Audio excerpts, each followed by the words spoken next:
दिनपुर गांव में सोहन नाम का हलवाई रहता था। वो खूब बढ़िया और स्वादिष्ट मिठाइयां बनाने के लिए जाना जाता था। इसी वजह से उसकी दुकान पूरे गांव में मशहूर थी। पूरा गांव उसी की दुकान से मिठाई खरीदता था। वो और उसकी पत्नी मिलकर शुद्ध देसी घी में मिठाई बनाते थे। इससे मिठाइयां काफी अच्छी और स्वादिष्ट बनती थीं। हर रोज शाम होते होते उसकी सारी मिठाइयां बिक जाती थीं और वो अच्छा मुनाफा भी कमा लेता था। मिठाइयों से जैसे ही आमदनी बढ़ने लगी, सोहन के मन में और पैसा कमाने का लालच आने लग गया। अपने इसी लालच के चलते उसे एक तरकीब सूझी। वो शहर गया और वहां से एक 2 चुंबक के टुकड़े लेकर आ गया। उस टुकड़े को उसने अपने तराजू के नीचे लगा दिया। इसके बाद एक नया ग्राहक आया, जिसने सोहन के पास से 1 किलो जलेबी खरीदी। इस बार तराजू में चुंबक लगाने की वजह से सोहन को अधिक मुनाफा हुआ। उसने अपनी इस तरकीब के बारे में अपनी पत्नी को भी बताया, लेकिन उसकी पत्नी को सोहन की यह चालाकी अच्छी नहीं लगी। उसने सोहन को समझाया कि उसे अपने ग्राहकों के साथ इस तरह की धोखेबाजी नहीं करनी चाहिए, लेकिन सोहन ने अपनी पत्नी की बात बिल्कुल भी नहीं सुनी। वो हर रोज तराजू के नीचे चुंबक लगाकर अपने ग्राहकों को धोखा देने लगा। इससे उसका मुनाफा बढ़कर कई गुना अधिक हो गया। इससे सोहन को काफी खुशी हुई। एक दिन सोहन की दुकान पर रवि नाम का एक नया लड़का आया। उसने सोहन से 2 किलो जलेबी खरीदी। सोहन ने इसे भी चुंबक लगे तराजू से तोलकर जलेबी दे दी।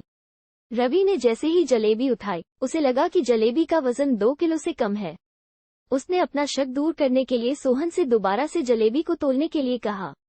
रवि की बात सुनकर सोहन चिढ़ गया। उसने कहा, मेरे पास इतना फालतू समय नहीं है कि मैं बार बार तुम्हारी जलेबी ही तोलता रहूं। इतना कहकर उसने रवि को वहां से जाने के लिए कह दिया। सोहन मिठाई वाले की बात सुनने के बाद रवि जलेबी लेकर वहां से चला गया। वो एक दूसरी दुकान पर गया और वहां बैठे मिठाई वाले से अपनी जलेबी तोलने के लिए कहा। जब दूसरे दुकानदार ने जलेबी तोली तो जलेबी सिर्फ 1.5 किलो ही निकली। अब उसका शक यकीन में बदल गया था। उसे पता चल गया कि सोहन मिठाई वाले के तराजू में कुछ गड़बड़ है। अब उसने तराजू की गड़बड़ को सबके सामने लाने के लिए खुद एक तराजू खरीद लिया और उसे ले जाकर सोहन मिठाई वाले के दुकान के पास ही रख दिया। फिर रवि अपने सभी गांव के लोगों को वहां पर इकट्ठा करने में लग गया। जैसे ही लोगों की थोड़ी भीड़ बढ़ने लगी, तो उसने गांव के लोगों को कहा कि आज मैं आप सभी लोगों को एक जादू दिखाऊंगा। ये जादू देखने के लिए बस आप लोगों को सोहन मिठाई वाले से खरीदा गया सामान एक बार इस तराजू में तोलना होगा। तब आप लोग देखेंगे कि कैसे सोहन मिठाई वाले के तराजू में तोली गई मिठाइयां इस दूसरे तराजू में अपने आप ही कम हो जाती हैं। कुछ देर बाद 1-2 लोग मिठाई लेकर रवि के पास पहुंचे, तो उसने ऐसा करके भी दिखाया। इसके बाद सोहन की दुकान से जिसने भी मिठाई खरीदी थी, सभी ने रवि के तराजू में तोलकर देखा, तो सबकी मिठाइयां 250 ग्राम से लेकर आधा किलो तक कम निकली। ये सब देखकर लोगों को काफी हैरानी हुई। अपनी दुकान के पास ही यह सब होता देख सोहन मिठाई वाला रवि से झगड़ा करने लगा। उसने लोगों को बताया कि रवि यह सब नाटक कर रहा है। अपनी बात को सही साबित करने के लिए रवि सीधे सोहन मिठाई वाले का तराजू लेकर आया और तराजू में लगा चुंबक निकालकर सबको दिखाने लगा। ये देखकर गांव वालों को बहुत गुस्सा आया। सबने मिलकर उस लालची मिठाई वाले को खूब मारा।